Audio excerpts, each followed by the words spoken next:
It's 2:47 in the afternoon and Maria is staring at a letter on her kitchen table. After 23 years in her Tampa home, State Farm is dropping her policy. No claims, no late payments, just gone.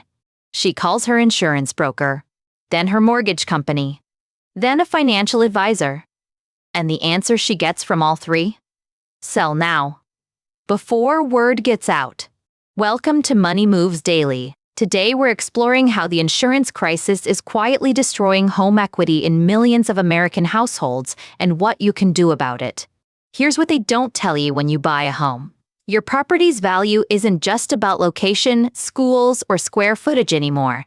It's about whether anyone can insure it. And right now, major insurers are using AI and satellite imagery to identify specific neighborhoods they're quietly walking away from. No warning, no negotiation, just non-renewal letters arriving in mailboxes. The result? A two-tier housing market is emerging. Properties that can be insured and properties that effectively can't be sold at all. To understand how we got here, you have to follow the money. Insurance companies aren't charities. They're businesses that survive by accurately pricing risk. For decades, they spread that risk across millions of policyholders. A hurricane hits Florida, but premiums from Minnesota and Ohio help cover the losses. That model worked. Then climate change started rewriting the actuarial tables. Hurricanes intensified. Wildfires spread into suburbs. Flooding hit areas that had never flooded before. The losses piled up.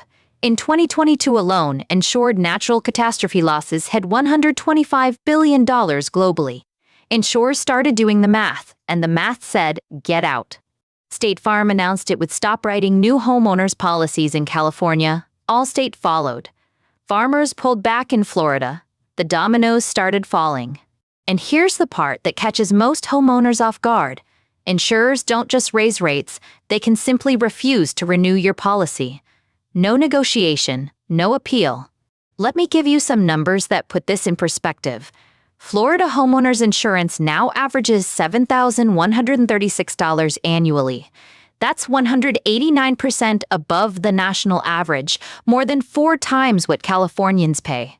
Properties in coastal Florida that used to pay $800 to $1,200 annually are now seeing premiums of $3,000 to $8,000, to $8,000 to what some unable to obtain insurance at any price.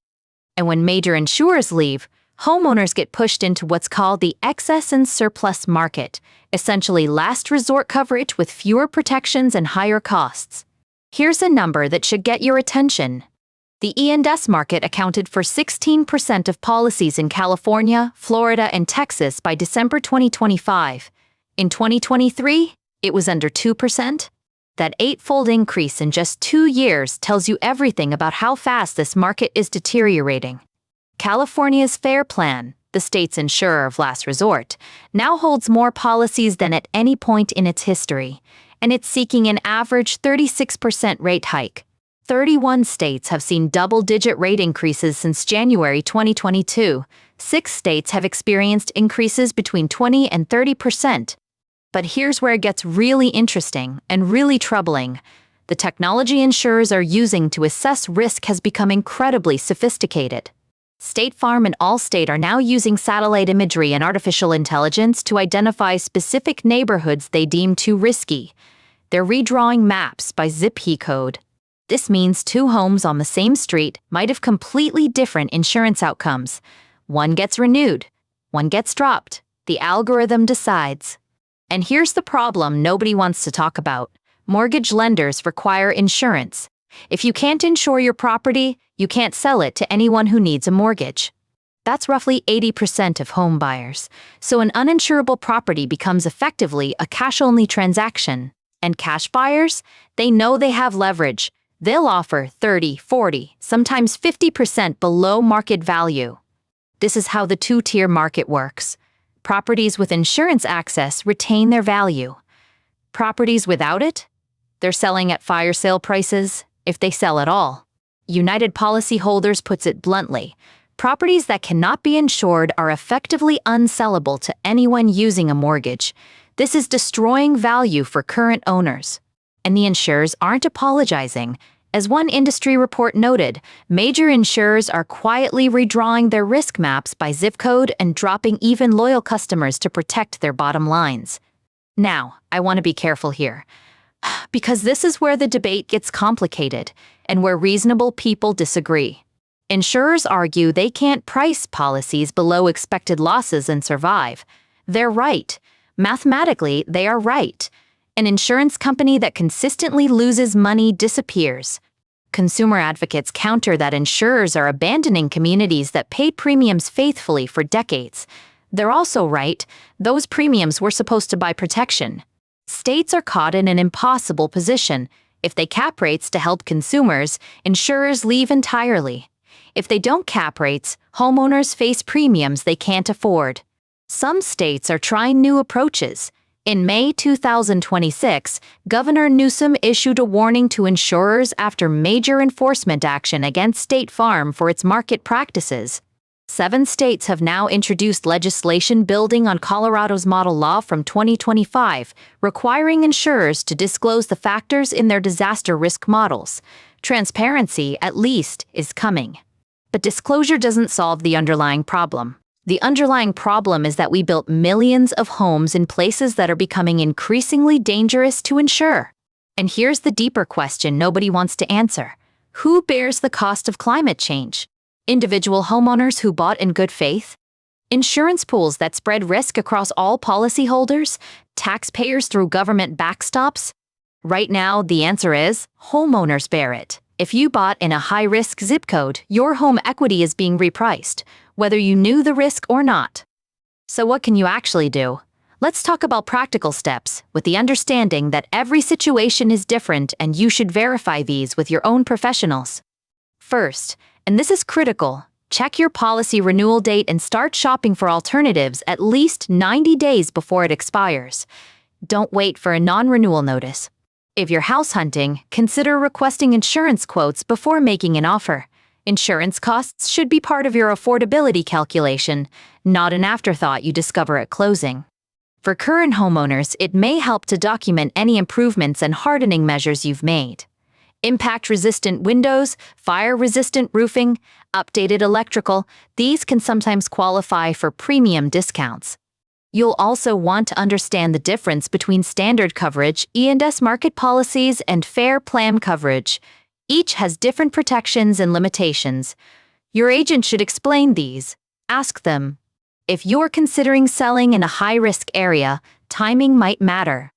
Some homeowners choose to list before insurance issues become public knowledge in their neighborhood.